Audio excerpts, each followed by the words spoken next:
Ang sandaling itinulak niya ang pinto, napalingon ang lahat. Ang lalaking ito ay parang ginulpi na ng buhay at saka isinuka. Maruruming bota, jacket na halos maghiwa-hiwalay sa tahi. At tingin na parang may dalang libo-libong gabing walang tulog sa malamig na semento. Sa mata ng karamihan, problema ang pumasok mula sa ulan. Pero iba ang nakita ni Elena. Nakita niya ang dignidad sa ilalim ng dumi. Pero may ginawa ang lalaki na wala ni isa ang nag-akala. Umorder siya ng pinakamahal na hiwa ng karne sa buong menu. Ang desisyong iyon ang nagsimula ng sunod-sunod na pangyayari na walang nakaasahan. Pinili ng manager ang karahasan. Pinili ni Elena ang habag. Isiniksik niya ang isang gusot na napkin sa magaspang niyang palad. May mensaheng nagmamadaling isinulat gamit ang asul na tinta. Sa isip ni Elena, para siyang naghagis ng salbabida. Kung nalaman lang niya ang totoo, baka natumba siya. Ang estrangherong gusto niyang iligtas ay kayang bilhin ang bawat gusali sa kalyeng iyon nang hindi man lang kumurap. At ang munting tapang ni Elena ay bubuksan ng sugat na akala niyang tuluyan na niyang nailibing. Ang ulan sa Seattle ay may paraan ng panlilinlang. Hindi nito nililinis ang dumi, pinapakalat lang nito. Ang Martes na iyon ng Nobyembre ay may lamig na kumakapit hanggang sa buto. Yung uri ng lamig na mapapaisip ka kung paano ka nauwi sa sandaling ito. Nakatayo sa sahig na malagkit sa lumang mantika, suot ang sapatos na praktikal. Hinila ni Elena Morales ang tali ng apron niya. Napangiwi ng bumaon ito sa likod niya. 32 taon na siya sa mundo, pero sa ilalim ng puting ilaw ng Richie's Steak and Grill, parang dekada na ang idinagdag sa mukha niya. Dati, may saysay ang Richie's. Noon, ito ang hiyas ng Pioneer Square. Dito dumadayo ang mga tech millionaire mula sa Amazon. Ang mga founder ng startup na sunog na ang pondo, nag-aagawan ng reservation para lang matikman ang maalamat na steak. Pero tapos na ang ginintuang araw na iyon. Ngayon, ang mga velvet na upuan ay punit-punit na parang luma ng sugat. Ang mga tansong palamuti ay naging berde sa kapabayaan at ang mga nagpapatakbo nito ay pinabayaan na ang lahat mula sa loob. Table 4, uhaw na! Tigilan mo yang pagtunganga o babawasan ko na naman ang sahod mo. Ang boses na iyon ay parang basag na salamin sa tenga niya. Si Roberto. Kung tatawagin mong masamang manager si Roberto, sobrang bait mo pa. Isa siyang maliit na emperador na lasing sa kunwaring kapangyarihan, nakasuot ng mumurahing Amerikana, laging galit sa mundo dahil sa tangkad niya. 6 na buwan na ang nakalipas nang siya ang pumalit ng mamatay si Ginoong Richie at ang isang hindi kilalang korporasyon ang sumakop sa lugar. Halatang wala silang pakialam kung anuman ang kahihinatnan nito. Itinuturing ni Roberto ang mga staff na parang bilanggo at ang mga customer na parang abala. Inaayos ko na, Roberto. Panatag ang tono ni Elena, walang emosyon, hindi pwedeng basta na lang iwan ang trabahong ito. Ang nakakabatang kapatid niyang si Mateo ay malaki na ang utang sa matrikula. 3 buwang bayarin sa universidad ang nakabinbin. Samantala, ang ina nila ay kailangan ng regular na dialysis na inuubos ang lahat ng itinatabing pera ni Elena sa lumang lata sa taas ng ref. Kinuha niya ang pitzel ng tubig at pinilit ngumiti habang binabaybay ang halos bakanteng dining area. 2 turista ang nagtatalo tungkol sa direksyon. Si Ginoong Delgado matagal ng suki, tahimik na umiinom. Ulan ang bumabayo sa bintana na para bang gustong pumasok. At dumating ang ungol ng mabigat na pintuang kahoy na bumukas. Sumalubong ang hangin, dala ang amoy ng basang aspalto at usok ng tambutso. Ang lalaking nakatayo sa pintuan ay parang siya mismo ang inihatid ng bagyo. Matangkad, pero nakayuko na parang inaasahan ng hampas. Basa ang canvas work jacket niya, napupunit na ang mga tahi sa manggas. May suot siyang lumang kulay abong sombrero na halos tinatakpan ang mga mata. Ang magulong balbas niya ay halos lamunin ang buong mukha. Nakatayo siya sa doormat, may tubig sa paanan, pinagmamasdan ng paligid ng titig na tila bumabaon sa'yo. Kristal na bughaw, matalas na parang kutsilyo, kabaligtaran ng hitsura niyang wasak. Napahinto si Elena malapit sa station ng mga server. Nahuli niyang si Sofia, ang batang hostess na estudyante pa, ay kusang umatras. Nagparinig ng sulyap papunta sa opisina, tahimik na nanalangin na sana'y hindi lumabas si Roberto. Pero si Roberto parang pating na nakakaamoy ng dugo kapag may kahinaan. Lumabas ito mula sa kusina, may hawak pang basahan at agad nakatutok sa estranghero. Napangit ang mukha niya, itinapon ang basahan at marahas na lumakad papunta sa pintuan. Ang mamahaling sapatos ay kumalabog sa sahig sa bawat hakbang. "Hoy!" sigaw ni Roberto, wala nang pakunwari. "Hindi ito feeding program. Nasa ilang kanto lang ang Salvation Army. Lumayas ka." Hindi gumalaw ang estranghero. Walang ipinakita sa mukha. "Hindi ako narito para mamalimos," sagot niya. Paos ang boses, parang graba, pero malinaw ang bawat salita. "Naparito ako para kumain. Nagsiserve kayo ng pagkain, di ba?" Umumbok ang dibdib ni Roberto, nakapulupot ang mga braso. "Ito ay isang disenteng lugar. May sinusunod kaming pamantayan sa pananamit." Tiningnan ng estranghero ang sarili niyang sirang bota, tapos muling hinarap si Roberto. "May dala akong pera, dolyar, American dollars. Yung pamantayan ba ninyo ay para lang sa itsura o pati sa perang dala ng tao?"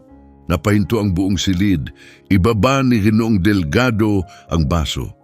Tumahimik ang mga turista. Ang kulay ni Roberto ay naging parang talong.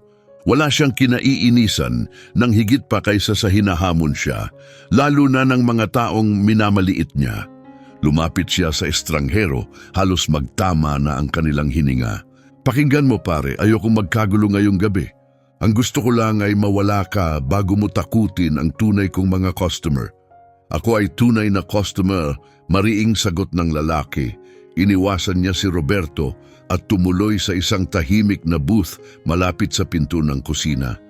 Ang lakad niya ay buo ang loob. Hindi ito lakad ng palaboy. Ito ang hakbang ng isang taong alam kung saan pupunta.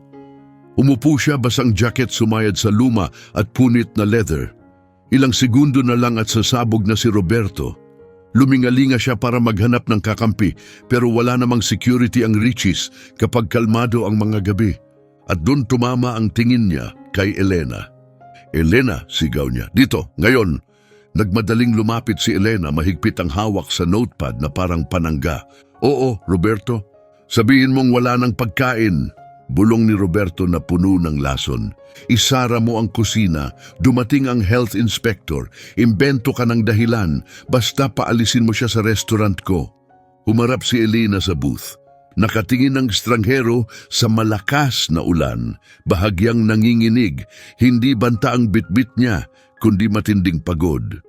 "Roberto, ayon sa batas, hindi natin pwedeng tanggihan ang serbisyo dahil lang sa..."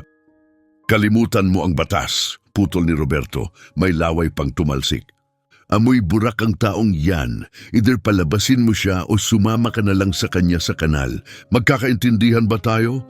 Alam ko kung gaano mo kailangan ang trabahong to para bayaran ng gulo ng kapatid mong inutil." Parang yelo ang dumaloy sa ugat ni Elena. Nalaman ni Roberto ang tungkol kay Mateo matapos makinig sa isang pribadong tawag ilang buwan na ang nakalipas.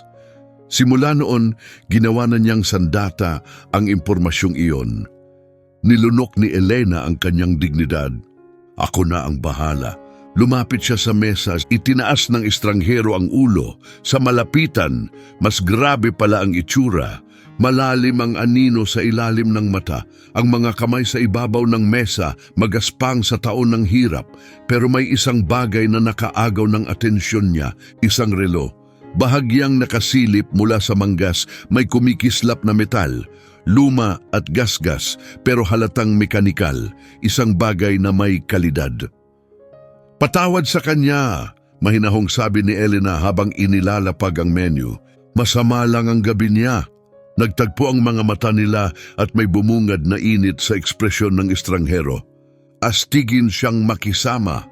Luca ang pangalan ko. Elena, tugon niya. Sa sandaling iyon, pinili na niya ang panig niya.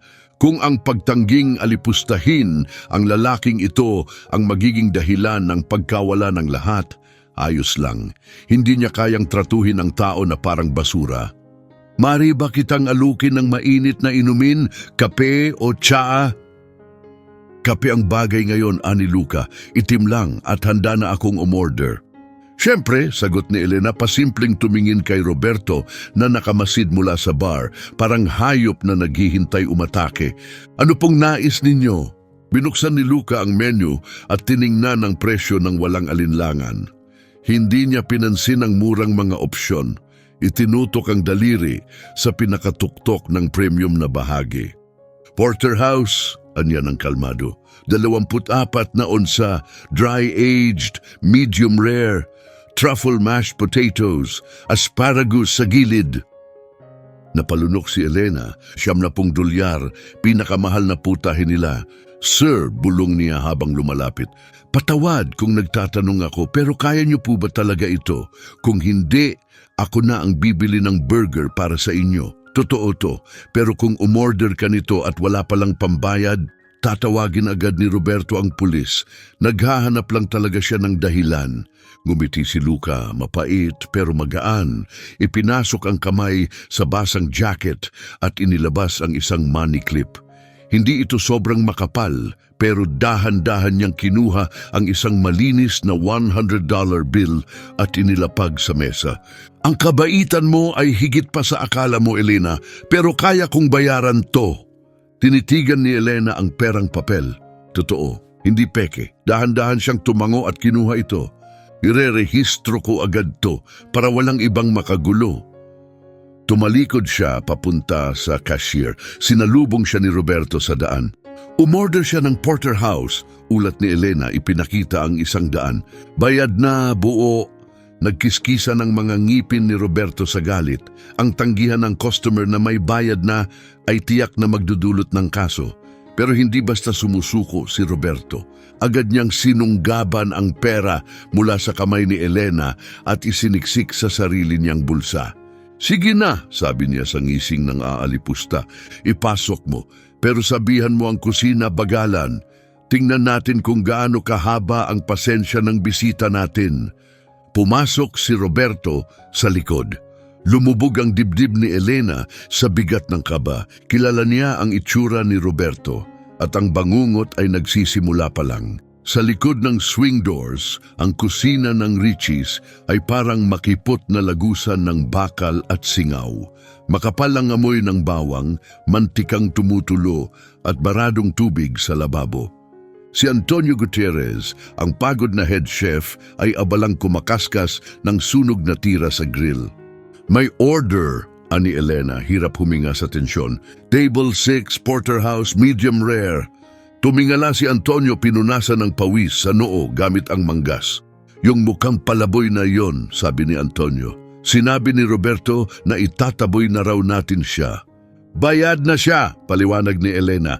Cash, bago pa umorder. Pagod na nagkibit balikat si Antonio. Cash is cash. Kumilos siya papunta sa walk-in cooler para kumuha ng isa sa mga naka-vacuum seal na hiwa. Pero bago pa niya mahawakan ang hawakan, biglang sumabog sa galit si Roberto sa pagbukas ng swinging doors. Tumigil ka riyan, Antonio. Lumapit si Roberto sa prep counter.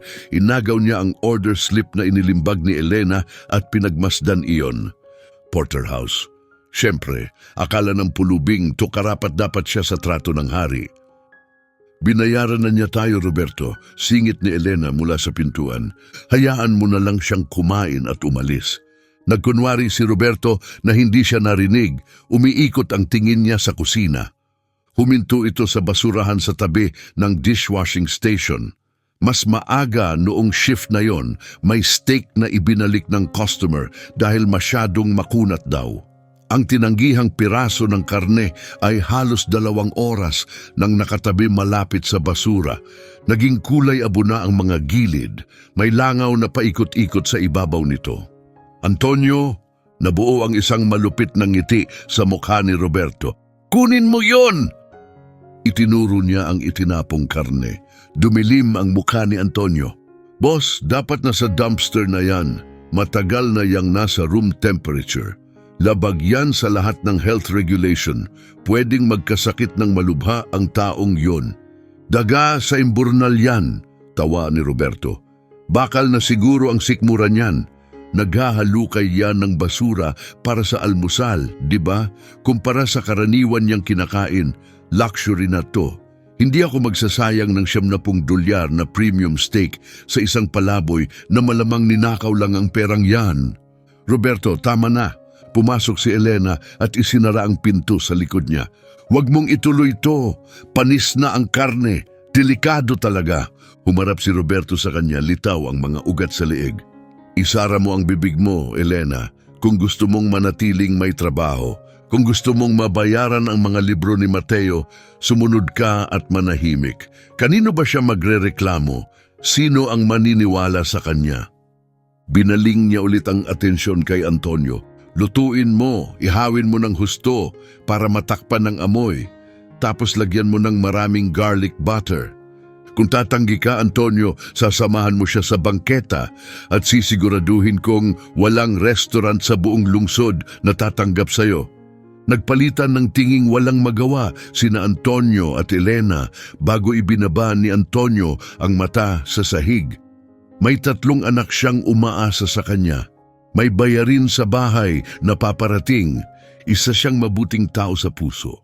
Pero na-corner siya ng desperasyon. Nanginginig, inabot ni Antonio ang kulay abong kontaminadong steak. Antonio, nakikiusap ako, basag ang boses ni Elena. Bumalik ka sa labas, Elena. Sigaw ni Roberto, umalingaw-ngaw sa bakal na dingding. Mag-ikot ka ng tubig. Isang salita lang sa lalaking yon at sasabihin kong nagnanakaw ka sa kaha. Wawasakin ko lahat ng binuo mo. Umatras si Elena, kumakabog ang dibdib, umakyat ang hilo sa lalamunan niya. Nakita niyang inilapag ni Antonio ang bulok na karne sa nagbabagang grill. Umusok ito at ang amoy ng nasusunog na taba ay tinabunan ng asim ng pagkabulok. Natagalan siya bago makabalik sa dining area. Parang lumiit ang buong silid sa paligid niya, napunta ang tingin niya sa table 6. Naroon si Luca kalmado, matiising naghihintay ng pagkain. Tinanggal niya ang sombrero, inilantad ang makapal na buhok na may halong uban. May bukas na lumang dyaryo sa harap niya. Sa kabila ng gusot niyang damit, may tahimik na dignidad na bumabalot sa kanya. Nagtiwala siya sa kanila.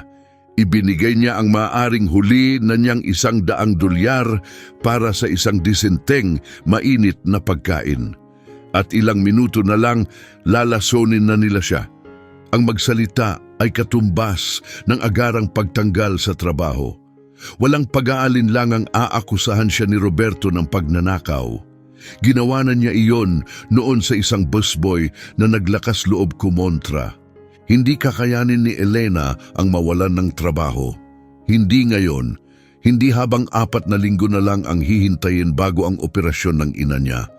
Pero inangat ni Luca ang tasa ng kape. Nahuli niyang nakatingin si Elena at marahan siyang tumango bilang pagbati. Tao ito, sigaw ng isip niya, isang buhay na tao. Pumunta siya sa server station. Hindi mapigil ang panginginig ng mga kamay niya. Kumuha siya ng bagong napkin mula sa bunton. Mabilis na sinuri ang paligid. Nawala si Roberto sa likod, malamang nakatutok sa mga monitor o binibilang ang pera sa kaha.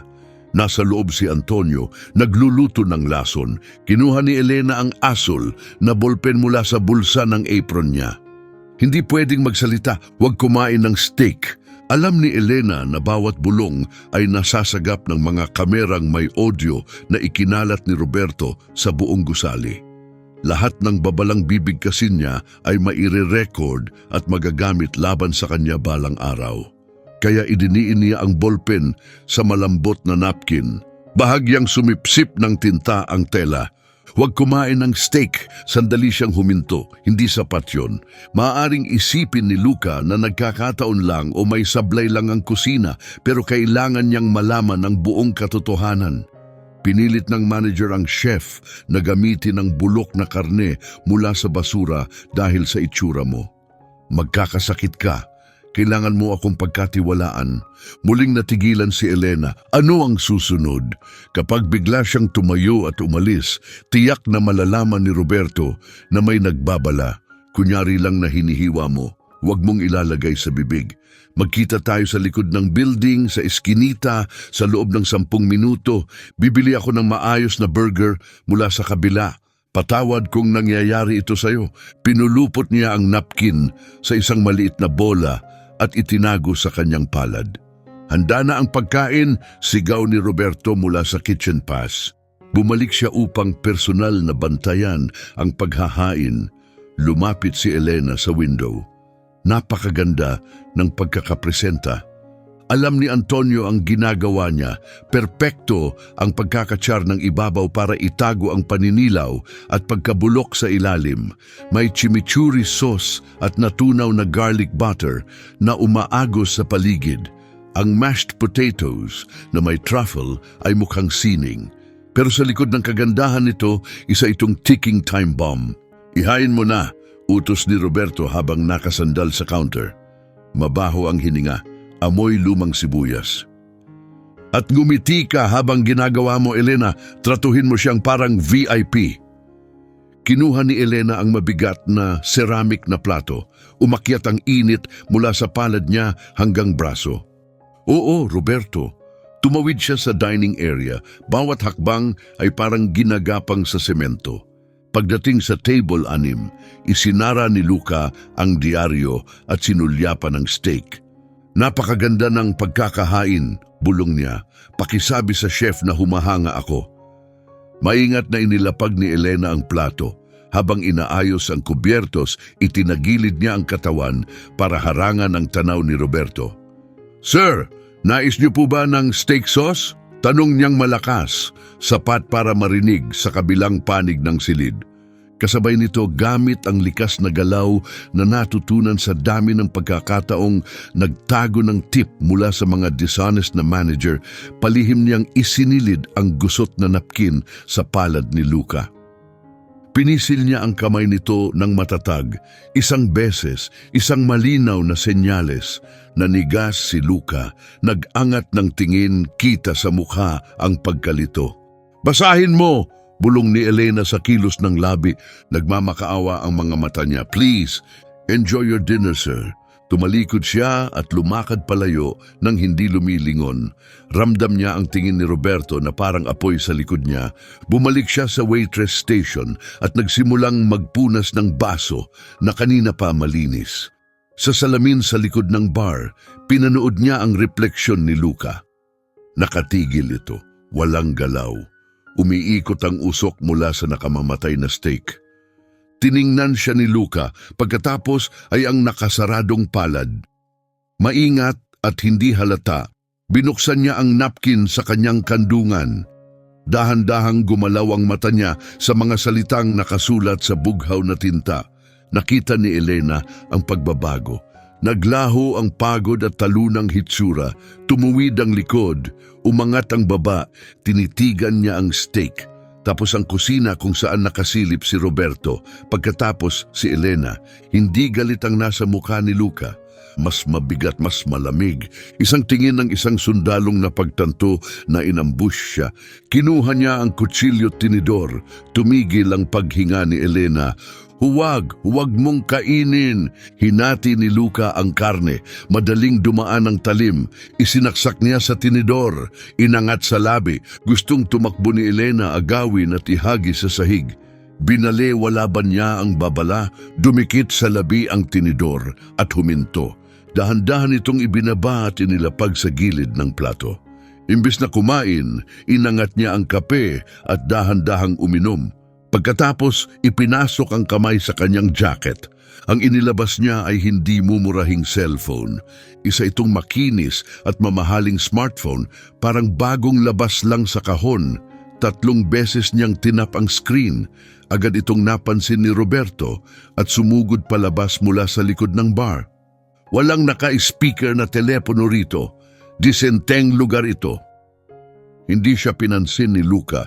Hindi siya tumingin kay Roberto. Hindi niya tiningnan ang nalalasong steak. Diretso ang tingin niya kay Elena. Marahan siyang tumango, halos hindi mapansin. Pagkatapos ay tumayo siya. May problema ba rito? Singal ni Roberto habang papalapit sa mesa. Wala naman, sagot ni Luca, bumaba ang boses. Mas malalim. May biglang bigat at autoridad. Nawalan lang ako ng gana pero nais kong makausap ang may-ari ng establishmentong ito. Tumawa si Roberto nang mapanukso. Ako ang kaharap mo.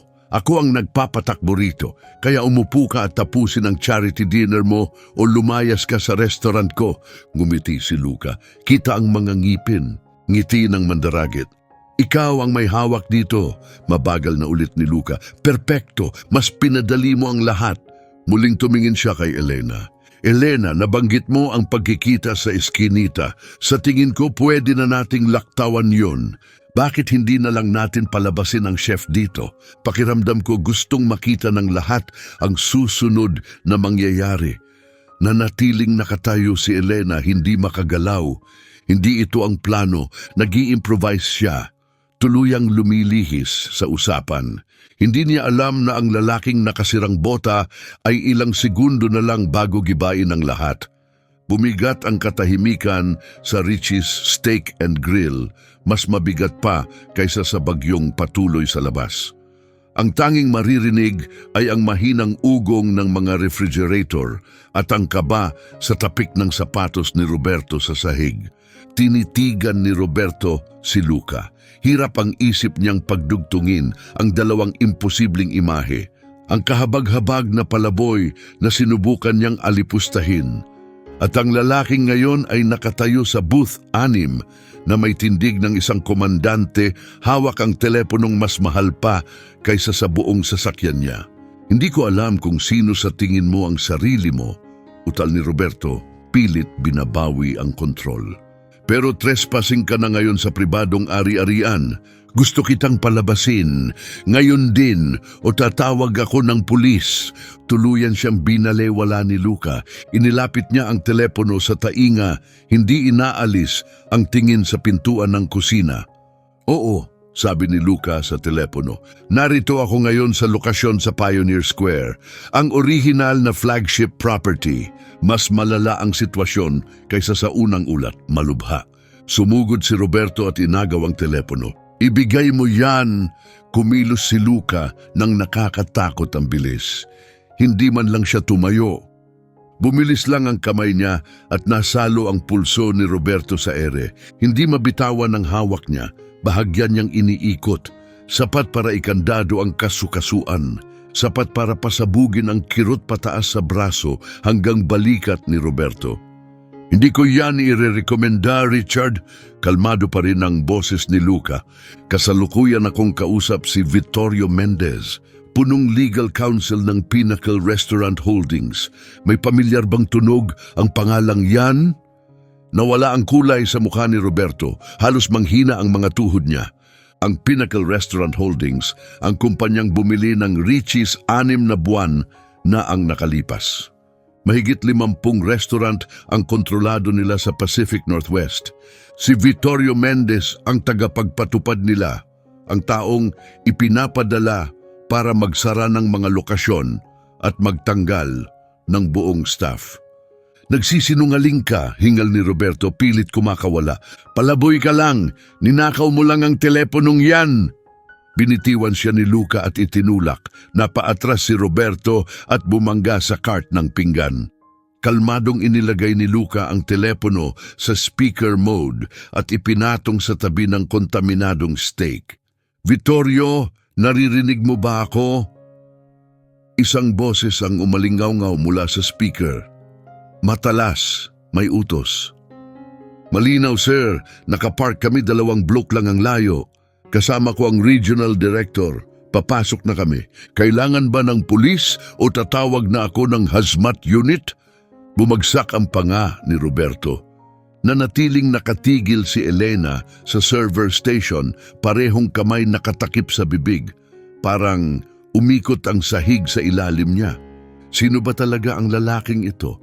Ipagpaliban muna ang pulis, sabi ni Luca sa telepono. Pero pumasok kayo agad, dalhin ang testing equipment. Pinatay niya ang tawag. Lumipat ang tingin niya mula kay Roberto papunta kay Elena. Elena, sabi niya ng marahan, kunin mo ang chef si Antonio. Sabihin mong kung hindi siya lalabas sa dining area sa loob ng 10 segundo, ako mismo ang pupunta sa loob at hindi niya magugustuhan ang mangyayari. Mabilis na tumango si Elena, nanginginig ang buong katawan. Mabilis siyang tumakbo pabalik sa kusina. Nakayuko si Antonio sa lababo ng hugasan, nagkakayod ng kawali na parang doon nakasalalay ang buhay niya. Antonio, kailangan mong lumabas ngayon na. Bulong ni Elena, puno ng pag-aalala at takot. Hindi ko kaya, hingal ni Antonio, tagaktak ang pawis sa muka, tumutulo mula sa ilong. Papatayin ako ni Roberto. Alam ng lalaking yon ang lahat, Antonio. Alam niya ang nangyari. Makapangyarihan siya. Tumatawag siya ngayon, may paparating. Kapag nagkubli ka rito, mas lalong delikado. Pwede kang makulong. Tinitigan ni Antonio ang grill, tapos ang pintuan. Pinunasan niya ang kamay sa maruming apron at sumunod kay Elena palabas. Parang pinapatay habang naglalakad. Paglabas nila, naging mas masidhi ang tensyon sa dining area. Mula sa kaba, naging kasuklam-suklam. Pabalik-balik si Roberto sa maliit na paikot, tagaktak ang pawis, nanatiling nakaupo si Luca, nakatitig sa steak, walang mabasa sa mukha. Ikaw ang chef? Tanong ni Luca, matalim ang tingin kay Antonio. Ako po. Oh sir, halos hindi mailabas ni Antonio ang salita. Ikaw ba ang nagluto nito? Itinuro ni Luca ang porterhouse gamit ang magaspang niyang daliri. Mabilis na tumingin si Antonio kay Roberto. Ang mukha ni Roberto ay pilit na nanahimik, nakikiusap sa mata na huwag magsalita. Tinanong kita ng diretso. Sumabog ang boses ni Luca sa buong silid. Napapitlag ang lahat. Ikaw ba ang nagluto ng steak na ito? Oo, mahinang sagot ni Antonio. At saan galing ang karne na yan? Premium beef po, sir. Sumingit si Roberto, mabilis at matinis ang tono. Pinakamataas na kalidad, dry-aged ng 28 araw. Kinuha ni Luca ang steak knife, hindi niya hiniwa ang karne. Bagkus pinatong niya ang dulo nito sa gitna. Amoy bulok, may asupre sa ilalim ng bawang. Luma ng panloloko ito. Ginagawa ng mga butcher noong unang panahon. Binalaan ako ng lolo ko tungkol dito. Antonio, matalim ang tingin ni Luca. Kung ipapadala ko ito sa lab para suriin, ano ang lalabas? Delikadong bakterya? Salmonella? Patunay na galing ito sa basurahan ninyo? Gumuho si Antonio. Itinaas niya ang kamay at tinakpan ang muka. Ayokong gawin to. Pinilit niya ako. Tinakot niya akong mawalan ng trabaho. May 3 akong anak na pinapakain sa bahay. Tumahimik ka. Sigaw ni Roberto sabay sibad kay Antonio. Sinungaling kang hayop. Sinaset up mo ako. Umupo ka, Richard. Tumayo si Luca mula sa booth. Buong tangkad siyang bumangon. 6 na talampakang 3. Kulang na lang ang apoy sa mata. Wala ni anino ng dating talunang palaboy. Umupo ka, ngayon na. Parang puppet na naputulan ng tali, bumulagta si Roberto sa upuan sa tapat niya. Sakto namang bumukas ang pintuang harapan.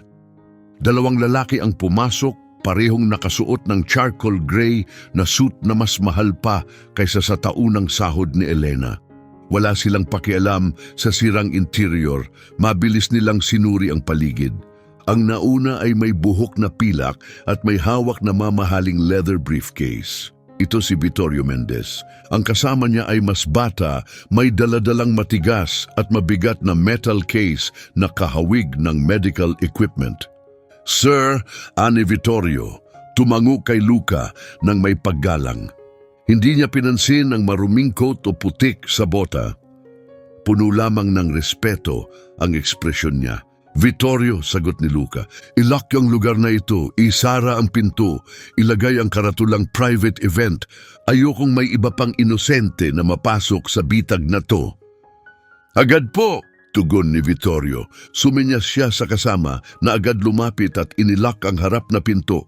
Nanginig na si Roberto, halos hindi na makagalaw. Sino kayo? Ano tong nangyayari? Tumawid si Vittorio papunta sa mesa. Ang tingin niya kay Roberto ay parang sa daga na nahuli sa wedding cake. Ang pangalan ko ay Vittorio Mendez. Ako ang pangkalahatang tagapayo ng Pinnacle Restaurant Holdings. At ang lalaking nasa tabi ko, sabay turo niya sa taong nakagusot na Amerikana ay si Luca Fernandez. Parang bomba ang pagsambit ng pangalang iyon sa buong silid. Napasinghap si Elena, pati si Roberto, parang natigil sa paghinga. Luca Fernandez, ang mahiwagang bilyonaryo. Ang taong nagsimula ng kanyang imperyo, 20 taon, na ang nakalipas gamit lamang ang isang karitong kape sa mga kalsada ng Seattle. Pinalago niya ang maliit na negosyong iyon tungo sa isang dinastiyang pangpagkain na sumakop sa 3 kontinente para siyang alamat sa industriya. Halos hindi kailanman nakukuhanan ng litrato, hindi nagbibigay ng panayam. Ayon sa mga tsismis, tuluyan na siyang nawala matapos mamatay ang kanyang asawa 5 taon na ang nakalipas. May mga bulong na nasiraan na raw siya ng bait. Ang iba naman, sinasabing nagtatago siya sa isang pribadong isla sa Mediterranean. Wala ni isa ang nag-akalang nakaupo siya ngayon sa booth 6 na suot ang mumurahing bonnet. Fernandez, bulong ni Roberto. Hindi, imposible, para kang palaboy. Tinapos na ni Luca ang iniisip niya. Basura! Isang taong pwede mong lasunin dahil inaakala mong walang makakapansin o may pakialam. Inabot ni Luca ang kanyang bonet at dahan-dahang inalis ito mula sa ulo. Ipinasok niya ang mga daliri sa buhok niya. Pagkatapos, kinuha niya mula sa bulsa ng Amerikana ang isang maliit na pakete ng basang pamunas. Maingat niyang nilinis ang dumi sa kanyang mukha. Peking dumi na pagtanto bigla ni Elena. Ang dumi sa pisngi niya ay theatrical makeup. Tunay ang balbas pero mabilis niya itong inayos gamit ang mga daliri. Sa ilalim ng kanyang pagpapanggap, lumitaw ang matatalas na linya ng kanyang mukha. Walang duda, siya nga. Gusto kong personal na binibisita ang mga pinuhunan ko, ani Luca, yelo ang tono ng kanyang boses. Gusto kong makita kung paano tinatrato ng mga manager ko ang mga taong pinakamarupok na pumapasok sa kanilang pinto. Dahil kung paano ka umasta sa isang taong walang maibabalik sa'yo, dun lumalabas ang tunay mong pagkatao. Itinuro niya ang batang lalaki na may hawak na pilak na lalagyan. Ipates ang karne, binuksan ng lalaki ang lalagyan. Nasa loob nito ang mga malinis na swab at mga lalagyang chemical para sa pagsusuri. Lumapit siya sa steak. Hintay! Sigaw ni Roberto, desperado. Pakiusap, sandali lang, Ginoong Fernandez. Mali ang akala ninyo, aksidente lang ito, nagkapalit lang sa kusina. At ang waitress, si Elena, siya ang nagdala ng plato. Alam niya ang nangyayari. Kasabot siya ng chef. Sinubukan ko pang ang pigilan sila. Parang nawala ang lahat ng dugo sa mukha ni Elena. Isinasama siya ni Roberto sa pagkakalunod. Yan ay kasinungalingan, sigaw niya. Galit siya sa akin. Turo ni Roberto, nanginginig ang daliri. Matagal na siyang may balak na paalisin ako. Ipinagsilbi niya mismo ang lason sa inyo. Siya ang naglagay ng plato sa harap ninyo gamit ang sarili niyang mga kamay. Ibinagsak ni Vittorio Mendez ang malamig niyang tingin kay Elena. Totoo ba ito, senyorita? Ikaw ba ang nagsilbi ng pagkain? Opo, sagot ni Elena, nauutal. Malapit nang pumatak ang luha. Pero hindi ko... Ayan, inaamin niya mismo, sigaw ni Roberto. Siya ang nagsilbi. Kasalanan niya lahat ito. Ipaalis ninyo siya. Ipakulong. Tahimik na pinanood ni Luca ang lahat. Pinagmasdan niya ang kaawa-awang pagkakandarapa ni Roberto. Pinagmasdan niya ang takot na dumarami sa mukha ni Elena. Dahan-dahang isinuot ni Luca ang kamay sa bulsa ng kanyang maruming jacket. Alam mo, Roberto, Lumitaw ang malamig na tinig ni Luca. May isa lang akong mas kinamumuhian kaysa sa kapabayaan, at iyon ay ang duwag. Inilabas niya ang kamay, nasa kamao niya ang isang gusot na puting napkin. Nang dinala ni Elena ang pagkaing ito sa aking mesa, sabi ni Luca habang dahan-dahang pinapatag ang napkin sa ibabaw ng mesa, may ginawa siyang isang bagay na hindi mo kailanman inasahan. Pinakinggan niya ang konsensya niya. Ikinutob niya ang napkin upang mabasa ni na Vittorio at Roberto. Medyo kumalat ang asul na tinta, pero malinaw pa rin ang bawat salita.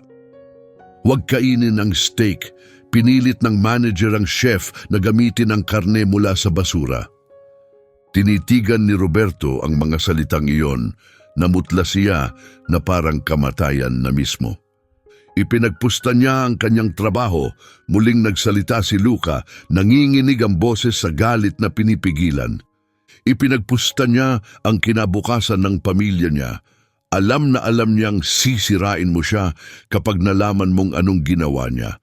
At kahit ganun, iniabot pa rin niya sa akin ang sulat na ito dahil hindi niya kayang panoorin ang isang estrangherong masaktan. Lumingon si Luca kay Elena. Sa unang pagkakataon ngayong gabi, napuno ng init ang dati malamig niyang bughaw na mga mata. Hindi ka lang basta nagsilbi ng customer ngayong gabi, Elena. Nagligtas ka ng isang buhay at iniligtas mo rin ang kumpanyang ito mula sa isang iskandalo na tuluyang wawasak sa amin. Muling humarap si Luca kay Roberto. Nawala ang anumang bakas ng init. Vittorio, nakaayos na ang mga dokumento. Inilabas ni Vittorio ang isang makinis na tablet mula sa kanyang briefcase. Handa na para sa iyong pirma. Roberto, aniya ni Luca, diretsahang tumingin sa kanya. Tinatanggal ka na sa trabaho. Epektibo agad, may dahilan, malubhang kapabayaan. Panganib na dulot ng kawalan ng ingat, pagtangkang pananakit. Ibibigay ni Vittorio ang kumpletong listahan ng mga paglabag. Hindi mo pwedeng gawin ito, bulong ni Roberto. Hindi pa ako tapos, sagot ni Luca. Vittorio, tawagan mo ang pulisya. Nais kong personal na magsampa ng kaso. Ang pagtatangkang manlason ay itinuturing na mabigat na krimen. Tingnan natin kung magugustuhan mong kainin ang pagkain sa kulungan ng county. Tumakbo si Roberto. Nagmadaling lumabas sa booth, napatumba ang isang upuan at tumakbong patungo sa likurang labasan. Wala nang silbi ang habulin siya, ani Luca, sa gwardyang susundan sana. Automatikong naglalak ang likod na pinto pagsapit ng 9:00 ng gabi. Nakatrap siya sa eskinita. Ilang segundo pa narinig nila ang marahas na pagkatok sa mabigat na pintuang bakal mula sa kusina. Kasunod nito ang isang hiyaw ng matinding pagkadismaya. Dumating ang pulisya makalipas ang 10 minuto. Naghalo ang mga umiikot na asul na ilaw at ingay ng mga radyo.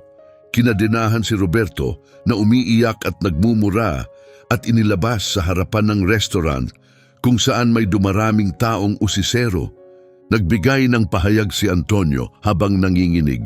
Ngunit si Luca, tahimik na nakipag-usap sa mga pulis. Tiniyak na maituring si Antonio bilang saksi, hindi bilang suspek. Sa ngayon kahit papaano, nang tuluyang humupa ang lahat, bakante na ang restaurant. Tanging sina Luca, Vittorio, ang security team at si Elena ang natira. Naupo si Elena sa isang bar stool, hawak ang isang basong tubig gamit ang mga kamay na sobra ang panginginig para makainom. Lumapit si Luca, hinubad na niya ang maruming coat at lumitaw ang isang simpleng pero mamahaling itim na sweater sa ilalim nito. May bakas ng pagod sa kanyang mukha. Elena, mahinahon niyang sabi. Agad siyang tumayo. Ginoong Fernandez, sobra po akong humihingi ng tawad sa lahat ng nangyari. Umupo ka muli, wika niya habang umuupo sa tabi niya. At itigil mo na ang paghingi ng tawad. Ikaw lang ang taong may dignidad na kumilos ng tama ngayong gabi. Malalim siyang huminga habang tinitingnan ang luma at gastadong dining area sa paligid. Ang aking ama, si Giovanni Fernandez, ang bumili ng restaurant na ito 30 taon na ang nakalilipas. Ito ang kauna-unahang high-end steakhouse sa kanyang koleksyon. Mahal na mahal niya ang lugar na ito. Tuwing linggo, hindi siya pumapalya. Lagi siyang nakaupo diyan sa booth number 6. Humarap siya kay Elena. Nagpunta ako rito ng palihim dahil hindi makatwiran ang mga financial report. Nalulugi na tayo pero kaunti lang ang reklamo ng customer. Inakala kong may nagnanakaw. Hindi ko akalaing ito ang madadatnan ko. Mga halimaw na nagpapatakbo ng buong operasyon. Lalong tumalim ang kanyang tingin. Narinig ko ang pag-uusap mo sa telepono kanina sa break room. Bago pa man ako pumasok sa harap, nanigas si Elena. Nandoon na kayo. Naghihintay ako sa likod, aminado si Luca. Nagpapaka-karakter para sa aking pagbabalat kayo. Narinig ko ang usapan niyo ng kapatid mo, si Mateo, tama? Tumango si Elena dahan-dahan habang nakatingin sa kanyang mga kamay. Oo, nag-aaral siya sa UW. At kailangan ng nanay mo ng gamutan, dugtong ni Luca. Hindi tanong ang kanyang tono. Dialysis, bulong ni Elena, sobrang laki ng gastos. Tumango si Luca, may iniisip. Tinuro niya si Vittorio na nakatayo pa rin sa may entrada. Vittorio, anong benepisyo ang natatanggap ng isang general manager dito kapag tinanggal? 6 na buwang sahod, buong benepisyo, stock options ng kumpanya at mga naipong performance bonus, sagot ni Vittorio mula sa memorya. Ang kabuuan ay humigit kumulang 80,000 dolyar at dahil tinanggal si Roberto sa trabaho na may dahilan, mawawala lahat iyon, tama? Kahit isang kusing, wala siyang makukuha, sir. Ayos, sabi ni Luca. Muli siyang tumingin kay Elena. Elena, ilang taon ka nang nagsisilbi bilang waitress? 10 taon na, sagot niya. Masaya ka ba sa trabaho? Sanay ako rito, tapat niyang sagot. Masaya akong alagaan ang ibang tao. Gusto kong mapasaya ang gabi nila kahit papaano. Pero mabigat din ang trabaho. Totoo, sagot ni Luca. At may kakaiba kang talento rito. May tapang ka, yung tapang na moral. Ang ganitong uri ng katangian ay hindi nabibili. Maaari akong bumili ng lupa, makakabili ako ng mamahaling sangkap, maaari akong gumastos para sa mga kampanya sa patalastas. Pero hindi ko mabibili ang isang taong pinipili ang katapatan kahit nasa bingit ng lahat. Kumuha siya ng panulat mula sa loob ng kanyang jacket. Isang Montblanc fountain pen. May isinulat siya sa likod ng gusot na napkin, ang napkin na naging simula ng lahat. Binibigyan kita ng promosyon, anunsyo ni Luca. Napakurot sa pagtataka si Elena. Bilang shift supervisor, tumawa si Luca, tuyot at paos. Hindi, pinalalayas ko ang buong pamunuan sa distritong ito. Ang kailangan ko ay isang taong tunay na nakakaintindi sa buhay sa ilalim. Itatalaga kitang general manager ng Richie's, simulan ngayon mismo. Nanganga ang bibig ni Elena. Ginong Fernandez, hindi ko po kaya pamunuan ng isang restaurant. Hindi ako nakapagtapos ng kolehiyo. Wala po akong alam sa aspeto ng pera. Matututuhan ng bahagi ng pera, mariing sabi ni Luca. Iaayos ni Vittorio ang tutorial para sa spreadsheets at accounting. Pero ang malasakit, hindi itinuturo. Nasa iyo na ang tamang pakiramdam. Naramdaman mong mapanganib si Roberto at naramdaman mong tao ako. Iyan ang tunay na pamumuno. Itinulak niya ang napkin papunta sa kanya. Tungkol naman sa perang natipid natin mula sa hindi natanggap ni Roberto, dugtong ni Luca, magtatayo ako ng scholarship fund. Hindi, siyempre, sa pangalan niya. Itatawag natin ditong White Napkin Scholarship. Ito ang sasagot sa natitirang tuition ng kapatid mong si Mateo hanggang sa graduation. Bukod pa rito, ang health insurance ng general manager ay sumasakop sa lahat ng gastusin sa gamutan ng mga kapamilya. Kasama na riyan ang pagpapagamot ng nanay mo. Tinitigan siya ni Elena, naging malabo ang paligid habang sa wakas ay pumatak na ang mga luha. Sinubukan niyang magsalita, ngunit isang putol-putol na hikbi lang ang lumabas. Bakit, nauutal niyang tanong? Bakit mo ginagawa lahat ng ito para sa akin? Tumayo si Luca mula sa upuan at isinuot muli ang kanyang kulay abong bonnet. Ngayon, mukha na siyang isang mayamang may kakaibang ugali kaysa isang palaboy. Dahil Elena Ania, nilingon niya ang pintuan kung saan huminto na ang ulan. Ngayong gabi, pumasok akong gutom, giniginaw at lubos na nag-iisa. Ikaw lang ang taong nag-alok na bilhan ako ng pagkain gamit ang sarili mong pera. Hindi mo nakita ang isang bilyonaryo. Ang nakita mo ay kapwa-tao. Tumalikod siya kay Vittorio. Iabot mo sa kanya ang mga susi at ipasara ang restaurant ng isang buong linggo. Kumpletong renovation ng kusina. Gusto kong walang matirang bakas ng kontaminadong karne. Naglakad si Luca papalabas. Paghakbang sa pintuan, lumingon siya sandali. At Elena? Opo, sir? Pinunasan niya ang mga luha sa pisngi. Yung burger mula sa kabilang restaurant na binanggit mo. Talagang gutom na ako ngayon. Bilang manager, malaya kang magpa-deliver.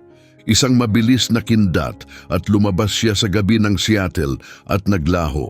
Naiwang nakatayo si Elena, tila naninigas sa gitna ng isang buhay na ganap na nagbago sa loob lamang ng isang oras. Ang sumunod na linggo ay hindi parang gantimpala sa isang engkantadong kwento, kundi parang pagtalon mula sa eroplano papasok sa digmaan. Sarado ang Richie's Steak and Grill sa publiko. May brown na papel na tumatakip sa lahat ng bintana. Sa loob, isa na itong 24 na oras na construction site na puno ng alikabok mula sa drywall, sigawang kontratista at ang nakakatakot na presensya ni Vittorio Mendez. Pinalitan ni Elena ang kanyang apron ng isang blazer na nabili sa ukay-ukay. Nagdasal siyang mukha itong propesyonal. Inangkin niya ang dating opisina ni Roberto, isang masikip na silid sa likod na amoy desperasyon at mumurahing pabango kahit nakaubos na siya ng isang lata ng air freshener. Walang tiyaga si Vittorio Mendez sa gabay-gabay. Umupo siya sa harap ni Elena sa maliit na metal desk.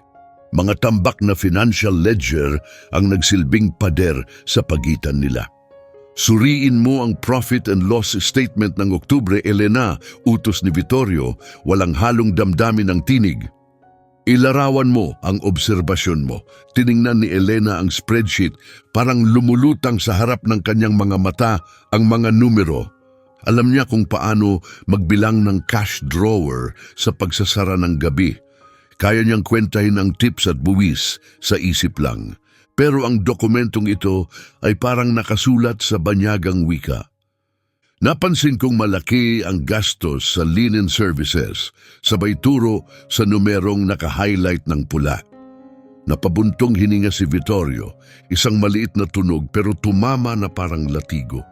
Elena, kung hindi mo mabasa ang vital signs ng negosyong ito, ikaw ang sisira rito. Hindi lang malupit si Roberto. Nagnanakaw din siya.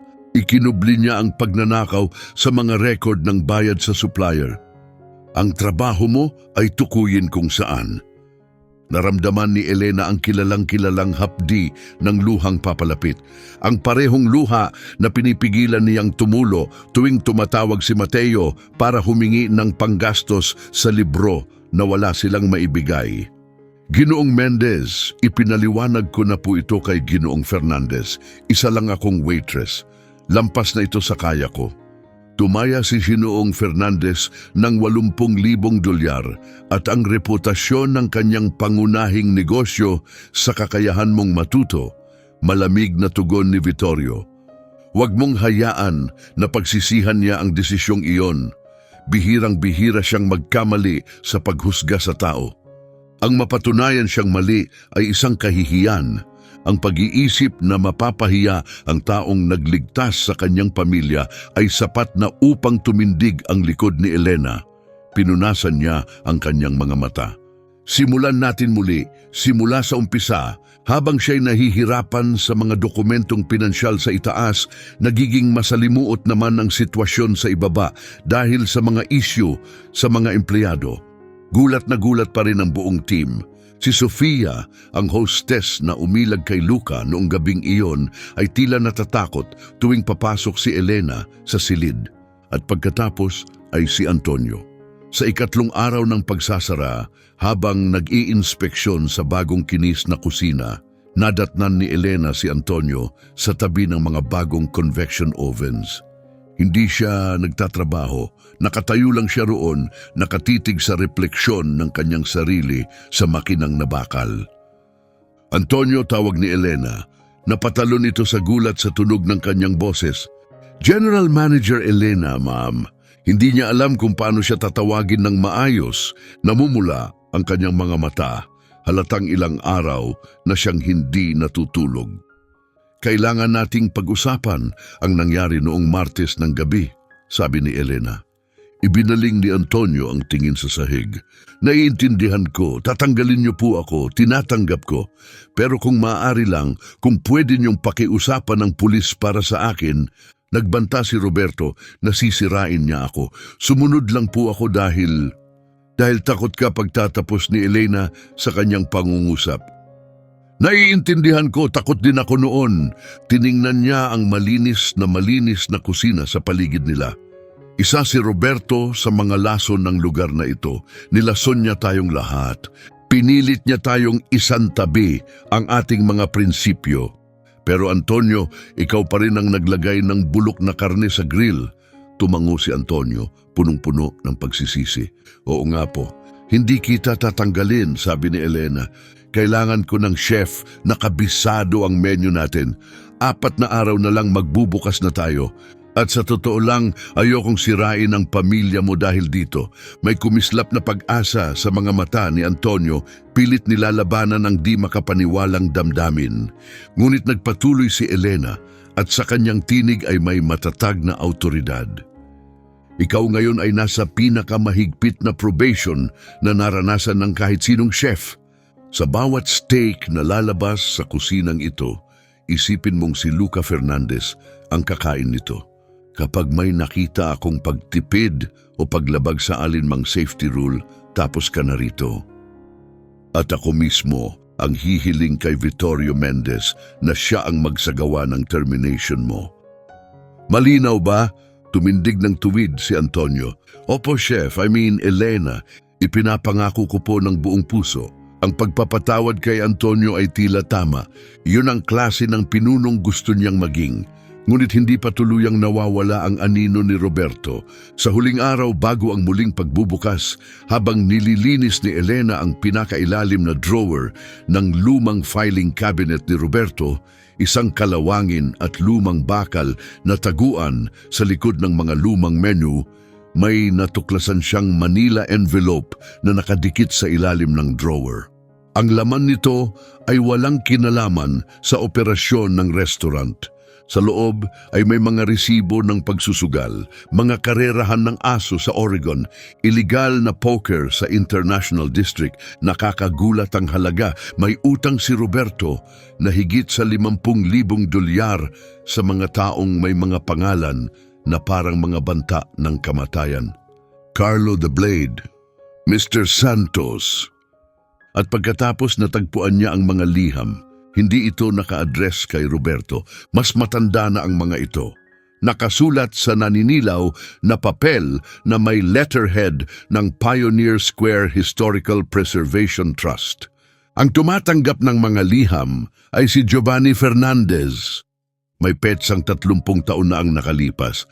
Maingat na binasa ni Elena, ikinuwento ng mga liham ang pagbili ni Giovanni sa gusali. Ipinapaliwanag dito ang malalim na kasaysayan ng lokasyon. Ang lugar na ito ay nakatayo mismo sa ibabaw ng orihinal na underground city ng Seattle na natupok ng apoy sa Great Fire noong 1889. Hindi lang restaurant ang binili ni Giovanni, bumili siya ng bahagi ng kasaysayan ng Seattle, isang liham ang tumukoy sa partikular na kondisyon ng titulo ng lupa. Ang orihinal na mga batong pundasyon sa basement ay kailangang mapanatili ng walang anumang pagbabago, alinsunod sa ating kasunduan sa trust.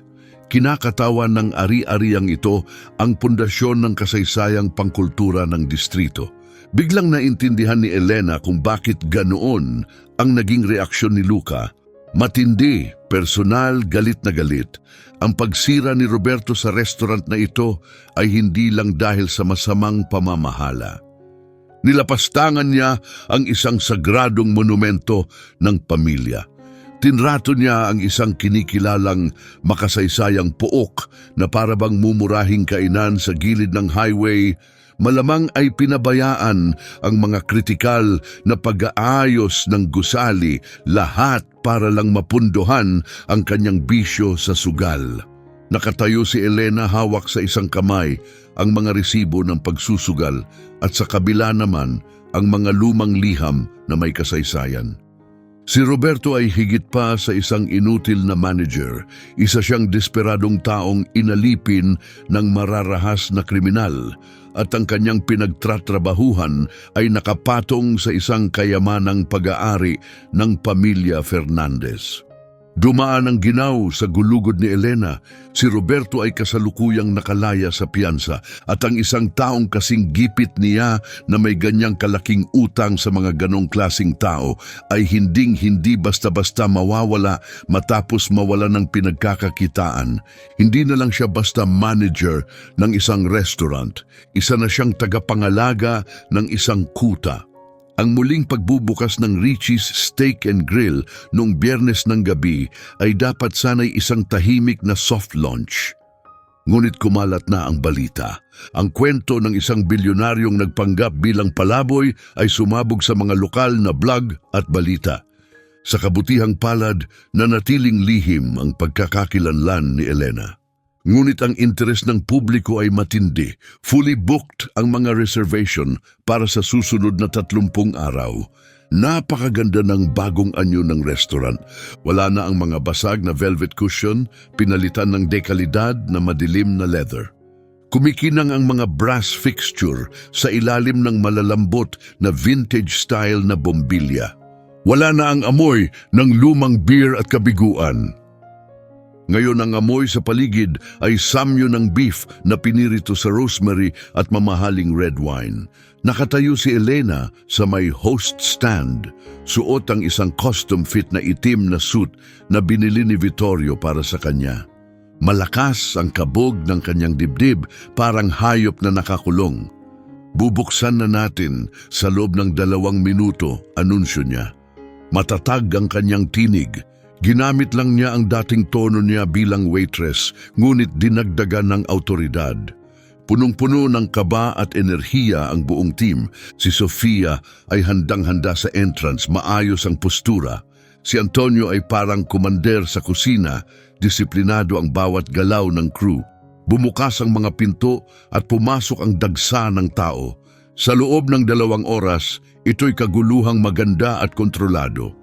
Pumailan lang si Elena sa dining room, nag-iinspeksyon sa mga mesa, nagbubuhos ng alak, nilulutas ang mga problema bago ito lumaki. Isang server ang nakabagsak ng buong tray ng cocktail sa may bar. Sa loob ng 30 segundo, malinis na ang lugar at napatahimik ang mga bisita sa pamamagitan ng libreng appetizers. Binaha ang kusina ng 10 order. Tumakbo si Elena pabalik sa kitchen pass, tinatawag ang mga ticket, pinanatiling nakatuon si Antonio. Nagagawa niya ito, tunay ngang pinapatakbo niya ang operasyon. Pagsapit ng 8:30, nasa tugatog ang dinner rush. Ang ingay sa loob ay naging masayang dagundong. Sandaling huminga si Elena malapit sa server station. Doon niya siya nakita, nakatayo lang sa loob ng pinto, basa ng ulan ang kanyang hoodie. Halatang hindi siya pumunta para kumain. Pabalik-balik ang kanyang mata, puno ng ligalig, may kakaibang kislap na parang galing sa gamot. Hindi ito si Roberto. Mas bata siya, mas sabik ang kilos. Eksaktong tipo ng taong inutangan ni Roberto. Nilapitan siya ni Sofia, ang hostess. "Pasensya na po sir, may maitutulong ba ako?" Itinulak siya ng lalaki. Isinuksok ang kamay sa bulsa. Nanlamig ang dugo ni Elena. Naalala niya ang mga resibo ng sugal, ang utang sa mga mapanganib na tao. Wala na siyang inisip. Kumilos ang katawan niya sa sariling instinct, isang instinct na hinasa ng taon ng pakikitungo sa mga agresibong lasing sa mga mataong bar. Sinalubong niya ang lalaki sa mismong sandaling iniaangat nito ang kamay, ngunit hindi baril o kutsilyo ang hawak niya. Isang malaking glass jar ang kanyang bitbit, puno ng daan-daang buhay na ipis. Ang paghihiganti ni Roberto, kung hindi siya kikita sa lugar na ito, sisiguraduhin niyang wala ng ibang makikinabang. Ang pagpapakawala ng infestation sa gabi ng grand reopening ay tuluyang sisira sa pangalan ng Richies. Itinaas ng lalaki ang garapon, handang ibagsak ito sa sahig. Tumalon si Elena, hindi sa lalaki siya tumarget, kundi sa garapon. Nakapulupot ang kanyang mga daliri sa lalagyan sa parehong sandaling hawak pa ito ng lalaki.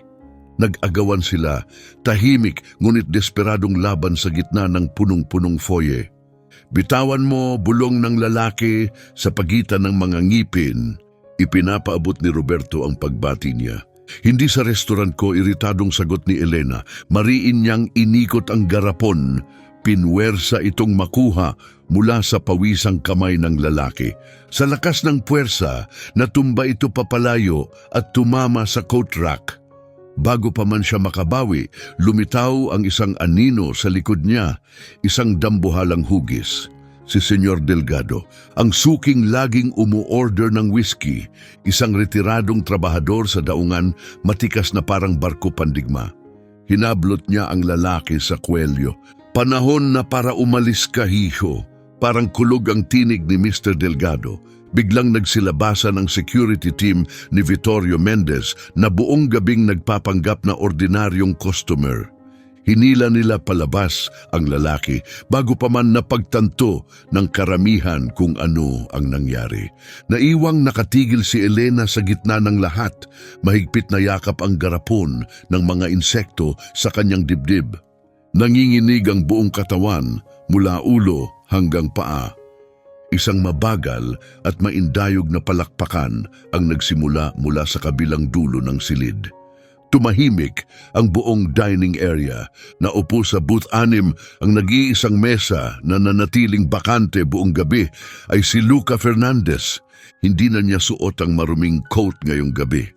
Naka-custom na navy suit siya na lalong nagpatingkad sa kanyang pagiging tunay na haligi ng industriya. Tumayo siya at patuloy na pumalakpak habang papalapit kay Elena. Kahanga-hanga, sabi ni Luca. Malinaw ang tinig niya sa tahimik na paligid. Dumiretso siya sa kinaroroonan ni Elena. Akala ni Elena ay mahihimatay siya. Nakatayo siya ngayon sa mamahaling suit, may hawak na garapon ng mga ipis. Dahan-dahang kinuha ni Luca ang lalagyan mula sa kanyang nanginginig na mga kamay at iniabot ito sa isang buser. Ang ekspresyon niya ay malinaw, itapon ito agad.